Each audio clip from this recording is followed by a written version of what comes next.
Hey guys, just want to say that if you want to learn how to beatbox, you got to learn to speak some Polish words. That's the easiest way. So let me show you. Po co ci kapusta? This one, I'm sure many Polish beatboxers already know this one.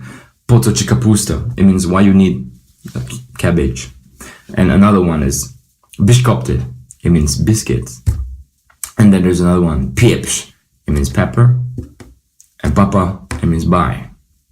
And then when it comes to the drop, I'm going to tell you later what it means. Ready? Ready? Ready? Put chicka boosta, put chicka boosta, put chicka boosta, put chicka boosta, put chicka boosta, put chicka boosta, put chicka boosta, put chicka boosta, bishkop to bishkop to bishkop to bishkop to bishkop to bishkop to bishkop to bishkop to pieprz, pa pa pa pa.